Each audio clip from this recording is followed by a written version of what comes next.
Ladies and gentlemen, the captain has turned on the fasten seatbelt sign. If you haven't already done so, please make sure the volume of this podcast is set perfectly to your listening enjoyment. Please take your seat, whether that's on the treadmill, car, sofa, or bed, and buckle in for the last trip. My name is Jamie Beebe, and I'll be your tour guide, recreating someone's last days in paradise. On behalf of myself and everyone behind the scenes, please enjoy the Last Trip podcast. And because nobody likes a long flight to get to where they want to be, let's prepare for takeoff.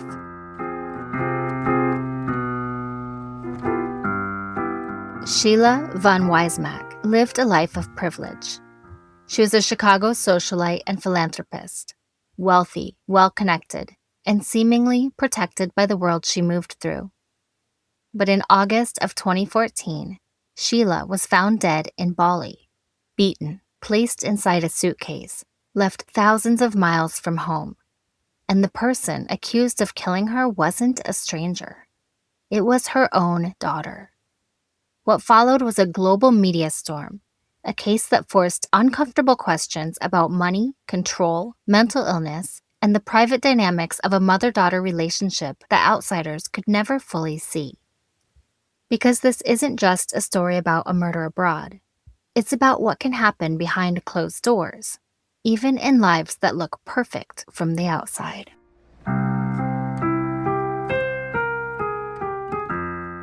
Bali is a place people go to disappear, but not in the way Sheila von Wiese-Mack disappeared. For most travelers, Bali is an idea before it's a destination. An island suspended somewhere between fantasy and reality. Infinity pools spilling into the jungle, private villas hidden behind stone walls, flower offerings placed gently on sidewalks each morning.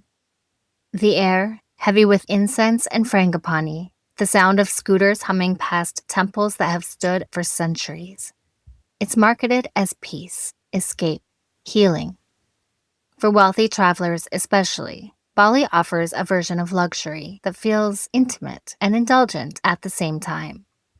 First-class flights, private drivers, 5-star resorts like the St. Regis in Nusa Dua, where personal butlers anticipate your needs before you ask, and a single night can cost more than a month's rent for most people.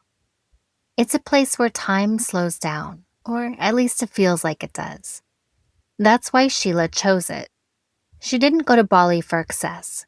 She went hoping for repair, for calmness, for distance from the chaos that had defined her life with her daughter Heather. Bali, to her, was likely meant to be a soft landing. Somewhere far enough away from Chicago, from police reports, from years of fear. So maybe mother and daughter could finally breathe the same air without it turning into violence. But Bali has another side. One tourists rarely think about until it's too late. Indonesia does not bend its justice system to accommodate foreigners. The laws are strict. The penalties are severe. And when violent crime happens, especially at the level of premeditated murder, there is no special treatment because you're American, wealthy, or staying in a luxury resort. Indonesia treats murder as one of the most serious crimes imaginable. Premeditated murder can carry life imprisonment or the death penalty, often by firing squad. And in Sheila's case, the brutality, the planning, the attempt to flee, the charges were as serious as they get. Bali does not shield offenders from consequences just because the crime happened inside a luxury hotel. In fact, the contrast only sharpened the horror. This wasn't a crime committed in desperation or poverty. It happened in a place designed for comfort, surrounded by staff, security, beauty. And still, no one could stop what happened to Sheila. And that's the truth travelers don't always hear. When you commit a violent crime abroad, you don't just leave your country behind. You surrender yourself to another system entirely. One with different rules, different expectations, and often much harsher consequences. Bali will always be a place of beauty, of rituals, of sunsets that stop people mid-sentence. But for those who know this story, Bali also carries another meaning, a reminder that paradise doesn't protect you from the worst parts of human nature, and that no amount of luxury can soften the weight of justice once it arrives. Bali may have been the setting where Sheila's life ended, but it wasn't where her story began.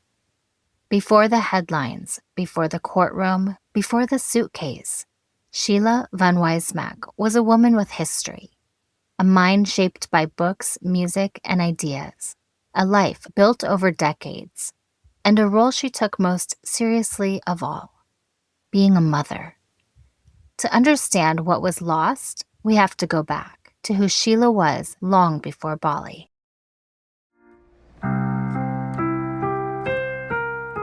Sheila von Wiese-Mack was born on June 10, 1952, into a childhood shaped by movement, intellect, and quiet ambition.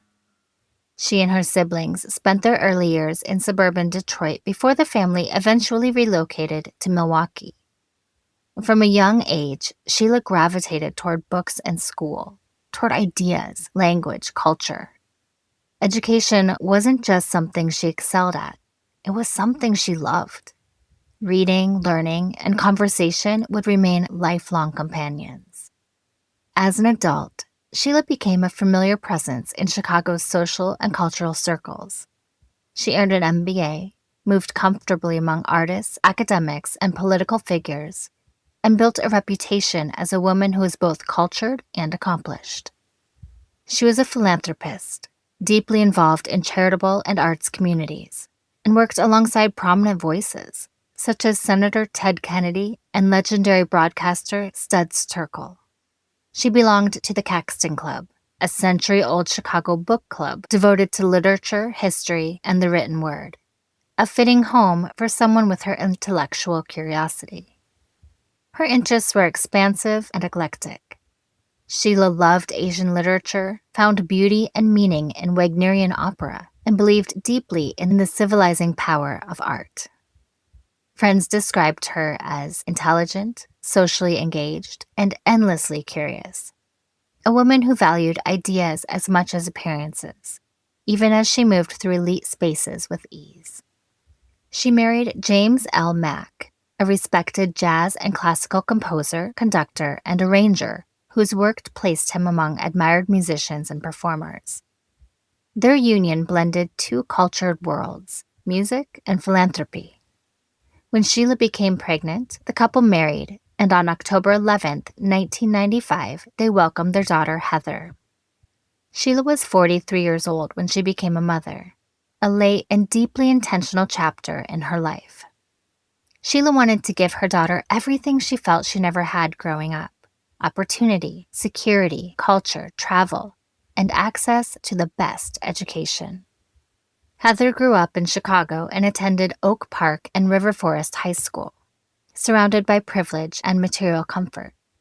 From the outside, it looked like an enviable childhood, but fractures began to form early. In 2001, the family took a Royal Caribbean Mediterranean cruise, a trip meant to be enriching and restorative. Instead, it marked the beginning of a long unraveling. James suffered a serious foot injury on board, and according to later lawsuits, the ship's doctor failed to provide adequate medical care. The injury resulted in partial paralysis, leaving James with permanent complications. He later sued Royal Caribbean, describing a humiliating and painful existence, at times forced to urinate into a bottle, while the legal battle dragged on for years.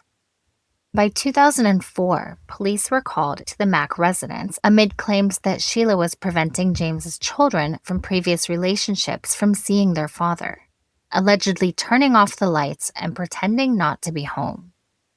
Then, in August 2006, during a vacation to Athens, Greece, James Mack died suddenly in his hotel room from a pulmonary embolism.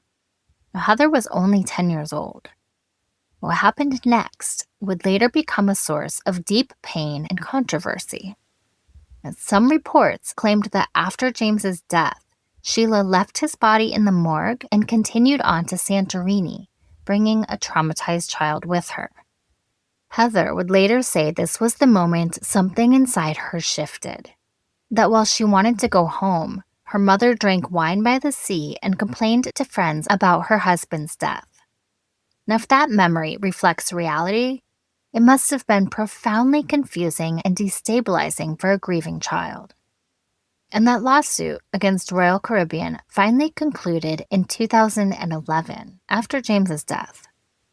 After legal fees, $340,667 was awarded to Sheila and $500,000 to James's estate.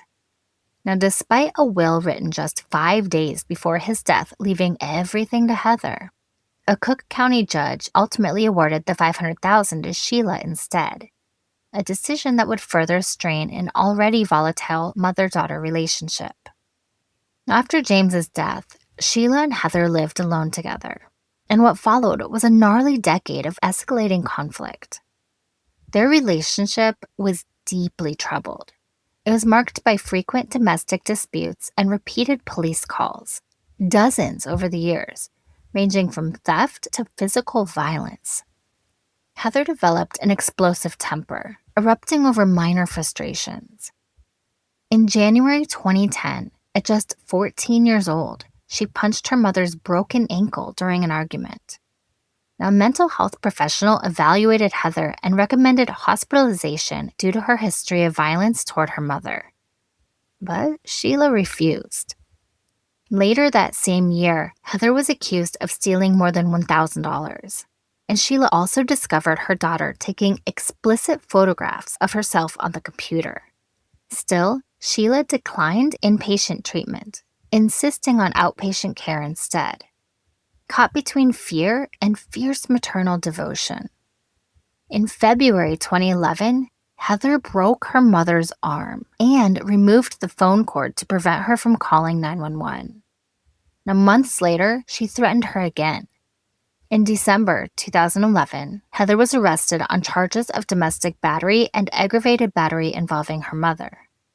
She was found guilty and ordered into mandatory counseling focused on anger management. But even then, the cycle only continued. In November 2012, Heather bit her mother hard enough to leave a bruise. But Sheila even refused to let police photograph her injury. Friends said Sheila always took Heather back, that she couldn't let go. That Heather could be charming and sweet one moment, then vicious the next. And Sheila bore physical injuries, emotional exhaustion, and growing fear. But she still remained devoted, believing that love, patience, and structure could save her child. And by 2013, Sheila confided to police that she was afraid Heather might kill her.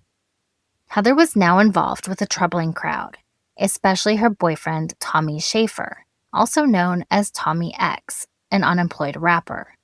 He was described as charismatic, manipulative, and emotionally volatile. He even had an outstanding warrant for marijuana possession and was viewed by Sheila as dangerous. Now, trying to regain control, Sheila sold their home and moved to Chicago's Gold Coast neighborhood. But the move didn't end the relationship. In fact, Heather became pregnant by Tommy, and according to her attorney, Heather underwent 2 abortions under her mother's control, and Sheila was attempting to obtain power of attorney to enforce a third. It's even said that when Sheila booked their final trip, she was still waiting on blood work to confirm whether Heather was pregnant again.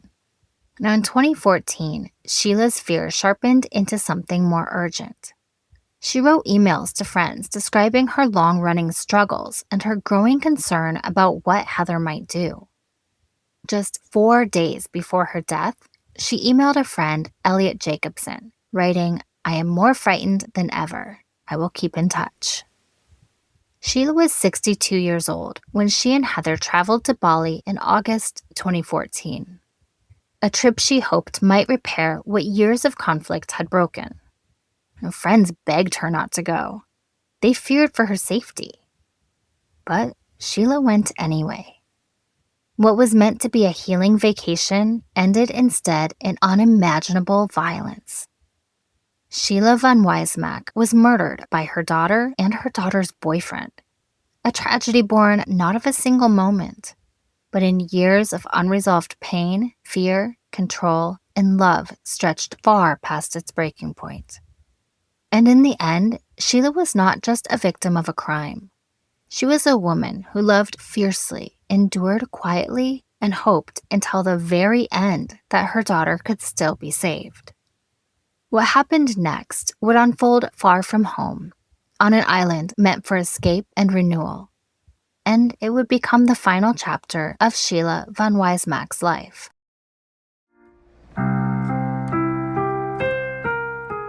By the time Sheila and Heather stepped off their first-class flight and into the humid air of Bali on August 4th, 2014, the trip already carried a quiet tension no luxury could disguise. They checked into the St. Regis in Nusa Dua, one of the most exclusive resorts on the island, a place designed to feel insulated from reality. Villas tucked behind carved stone walls, white sand beaches, private butlers, rooms that cost hundreds, sometimes thousands of dollars a night. It was meant to be restorative, a reset, a mother trying, once again, to reach her daughter. But while Sheila believed this trip might repair what years of conflict had broken, Heather was already somewhere else entirely. And from the moment they arrived, Heather was texting Tommy Schaefer back in the United States. And those messages were not about reconciliation or healing. They were about money, freedom, and murder. According to investigators, Heather encouraged Tommy to kill her mother, to make the nagging stop, and to gain access to Sheila's estate, which Heather believed was worth around $1.5 million. Tommy, however, thought the payout would be much larger, closer to $11 million. And that misunderstanding alone reveals how detached from reality the plan already was. And this wasn't a secret kept between the two of them. Weeks earlier, Tommy had told his cousin, Robert Bibbs, that Heather offered him $50,000 to kill her mother. And even more chilling, a month before the murder, Heather herself reportedly told Robert that she wished Sheila were dead and asked him if he knew someone who would kill her for money. But Robert didn't warn Sheila. He didn't go to the police. Instead, he encouraged it. He later admitted to investigators that he gave Tommy advice, suggesting methods like drowning or suffocation, and warning him to make sure there were no cameras. He pushed the plan forward, reinforced it, and helped make it real. Now, to set everything in motion, Heather stole her mother's credit card and booked Tommy a $12,000 business class flight to Bali on August 12th. But she didn't stop there. She reserved him his own private suite, all charged to Sheila. And when Sheila discovered what her daughter had done, she was understandably furious. By this point, Sheila had already been living in fear of Heather for years. Fear documented in police reports, emails, and private conversations. And now, her daughter had secretly flown her volatile boyfriend halfway around the world, using her money. Still, Sheila didn't leave. Instead, Heather and Tommy continued texting inside the St. Regis, coordinating movements, timing, access. The luxury resort became a backdrop for something unspeakably dark. At some point that night, Heather let Tommy into her mother's hotel room. What happened next was not quick. It was not merciful.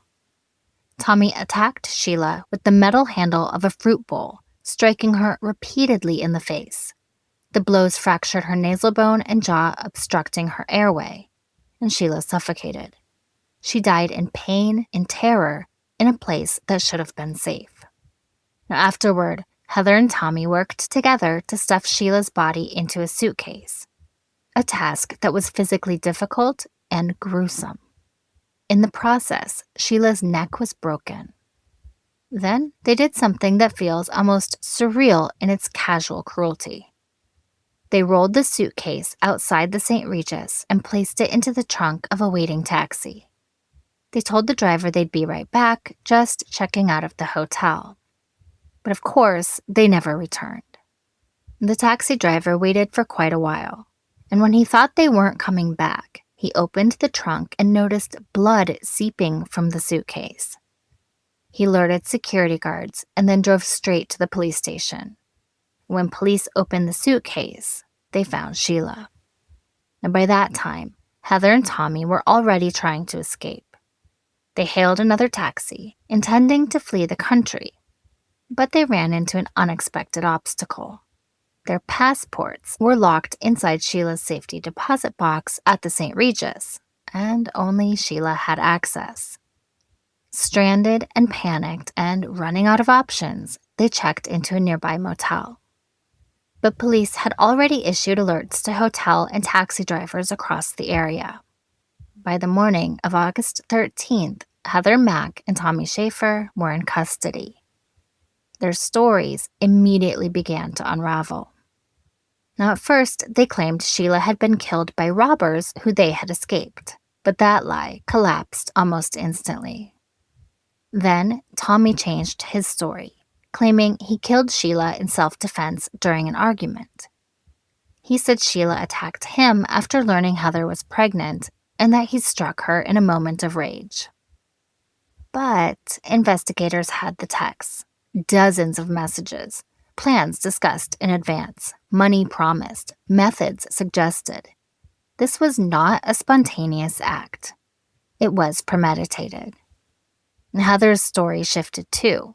She said she hid in the bathroom while the argument happened, emerging only after her mother was dead. And she admitted to helping dispose of the body, but denied participating in the killing itself. She also told authorities she was pregnant, claiming it was an ectopic pregnancy and begging to be sent back to the United States for medical treatment. That, too, was a lie. She was pregnant, but there was nothing medically unusual about it, except that the child's parents were now charged with murder. What began as a luxury vacation meant to heal a broken relationship ended instead as one of the most disturbing crimes Bali had ever seen. A murder born not of desperation, but entitlement, resentment, and years of unchecked violence. And at the center of it all was Sheila von Wiese-Mack, a woman who tried again and again to save her daughter, even when it cost her everything.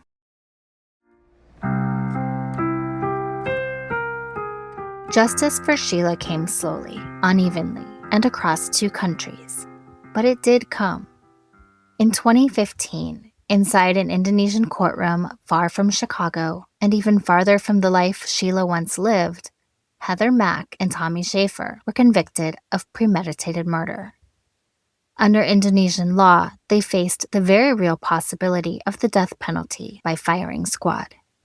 Now, that sentence ultimately wasn't imposed, but the gravity of what they had done was unmistakable. This was not a crime of passion. It was not an accident. It was planned, and the court said so plainly. Sheila had fought for her life. The autopsy told a story her killers could not erase. Defensive wounds marked both of her forearms. There were injuries to her forehead, a broken finger, severe trauma to her face. Her neck was broken. She died of asphyxiation after blows so violent they fractured her bones and blocked her airway. Whatever narrative Heather and Tommy later tried to shape, Sheila's body told the truth. She struggled. She resisted. She wanted to live.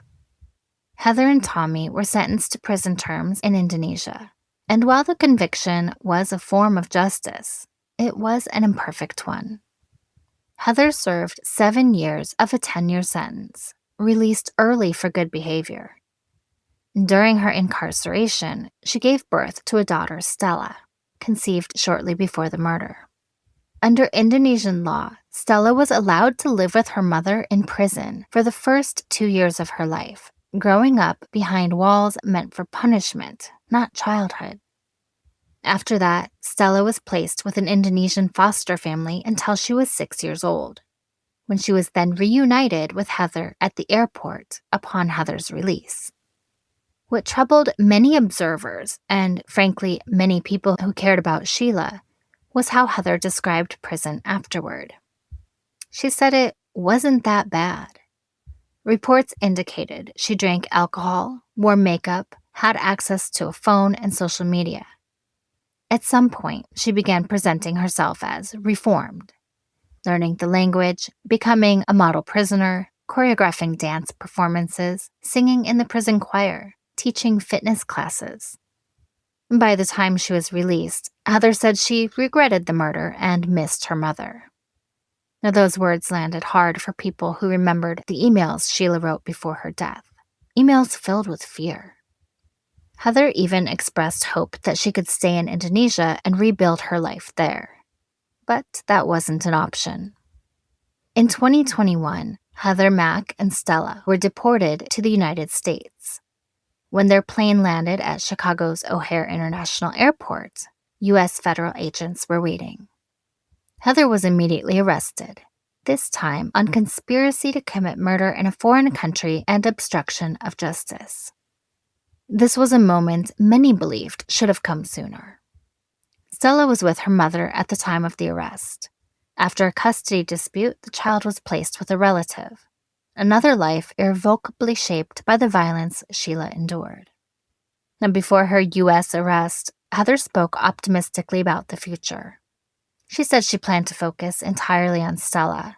No dating, no job for at least 6 months, homeschooling through Stella's Bali school, dance classes, painting, a quiet, careful life. But that future was never really hers to plan, because Heather Mack is a convicted murderer. Her attorneys asked for a 15-year sentence, arguing she should receive credit for the 7 years already served in Indonesia. And she was automatically credited for the more than 2 years spent in U.S. custody while awaiting trial. And Heather ultimately pled guilty. The plea agreement capped her sentence at 28 years, with 2 additional charges dropped. In January 2024, she was sentenced to 26 more years in federal prison, a total sentence amounting to roughly 23 years remaining after credits. Prosecutors also sought 5 years of supervised release, a $250,000 fine, and $262,708 in restitution. Now, as for the motive, the defense offered one explanation. Tommy claimed the killing stemmed from hurt feelings during an argument, words spoken in anger. But prosecutors told a different story: money. They argued that Heather killed her mother to gain access to a $1.5 million trust fund. Now, the texts, the planning, the promises of payment, the belief, wildly inflated, that Sheila's wealth was far greater than it actually was. Greed, resentment, entitlement, a belief that Sheila stood in the way of freedom. Prosecutors alleged that Heather held her mother's mouth shut while Tommy struck her with the fruit bowl. Now, Heather has never admitted to that, only admitting to helping stuff her mother's body into a suitcase. But the courts made it clear: participation does not end when the killing stops. And justice did not end with Heather and Tommy. Remember Robert Bibbs, Tommy's cousin? The man who heard the plan, who knew what Heather wanted to do, who offered advice instead of warning, who encouraged instead of stopping it? He too was held accountable. In the United States, Robert Bibbs was sentenced to 9 years in prison for his role in covering up and facilitating the murder. It wasn't justice equal to the life lost. Nothing ever could be. But it was an acknowledgement that silence and encouragement can be deadly. Justice for Sheila did not come cleanly or quickly. It crossed oceans. It spanned court systems. It arrived in fragments. But it arrived. And it stands as a reminder of what Sheila endured, and of what was taken from her. A life of intellect, culture, devotion, and contradiction. A mother who tried again and again to save her child. A woman who was afraid, who asked for help, who still hoped. And Sheila fought for her life. In the end, the world did not let her death disappear into a suitcase.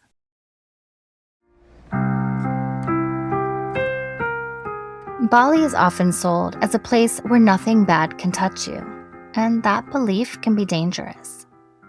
When people imagine Bali, they picture barefoot luxury and spiritual calm.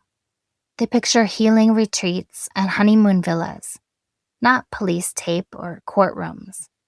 And most of the time, Bali is safe. Millions of travelers pass through the island every year without incident. But safety isn't just about crime rates.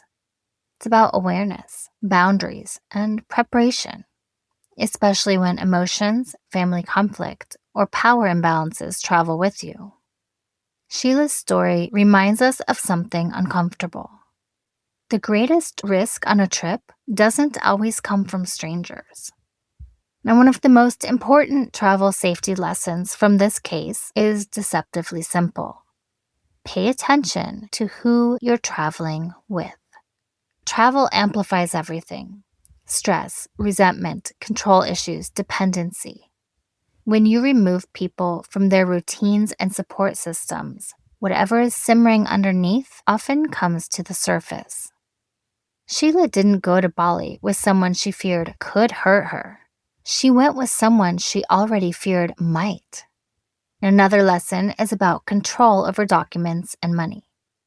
When traveling internationally, always maintain independent access to your passport, identification, credit cards, and emergency funds. Sheila held that control, and ironically, it's one of the reasons Heather and Tommy couldn't flee. But the larger lesson stands. Never allow yourself to be financially or logistically trapped, especially when traveling with someone who has shown manipulative or aggressive behavior. It's also critical to understand the legal system before you go, even if you think you'll never need it. Indonesia's laws are strict, and they are enforced, particularly when it comes to violence. If something goes wrong, the process will not feel familiar or comfortable. Police procedures, court timelines, detention conditions, and even basic communication can be overwhelming if you're unprepared. Knowing emergency numbers, embassy contact information, and where to seek help isn't paranoid, it's responsible. For tourists, another often overlooked safety tip is to listen to your intuition, even in beautiful places. Luxury can create a false sense of security. 5-star resorts feel insulated from reality, but they're not immune to human behavior. Being surrounded by staff and amenities doesn't replace personal vigilance. If something feels off, emotionally, physically, or situationally, it matters, even if you're somewhere that looks like paradise. And finally, perhaps the hardest lesson: don't ignore fear because it's inconvenient. Sheila expressed fear before she traveled. She wrote about it, she shared it with friends, and still she went. Driven by hope, love, guilt, and the belief that a mother should never give up on her child. That instinct is deeply human, but safety sometimes means choosing yourself, even when it hurts. Now, Bali remains a stunning destination. It can be joyful, restorative, and profoundly meaningful. But Sheila's story reminds us that safety isn't about geography. It's about relationships, awareness, and the courage to take fear seriously. Travel should expand your world, not quietly narrow your options. And sometimes, the most important safety decision happens before you ever board the plane. As we close this story, what's left behind is not just a crime, but a life that deserved more than the way it ended.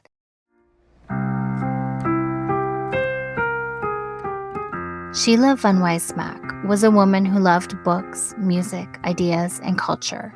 A mother who kept trying, even when she was afraid, even when the cost kept getting higher. Her death in Bali wasn't an accident, and it wasn't sudden. It was the end of years of conflict, fear, and a tragic belief that love alone could fix what was broken. Justice can't give Sheila her life back. It can't erase the fear she lived with. It can't undo the violence of her final moments. And it can't heal the people who loved her and were left to make sense of something that never should have happened. So maybe the most important thing we can do is remember her as more than a headline, more than a suitcase, more than a shocking story in a faraway place.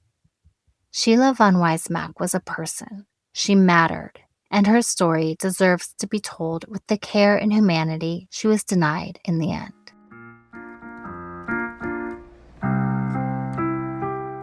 And finally, remember to leave a review and rate this podcast 5 stars if you like the show, or hell, even if you don't. But either way, feel free to let me know what you think. Please follow The Last Trip on Instagram at The Last Trip Crime Pod. And subscribe on Patreon to support the show. You'll get extra research, videos, photos, and updates. And even learn more about my personal travels.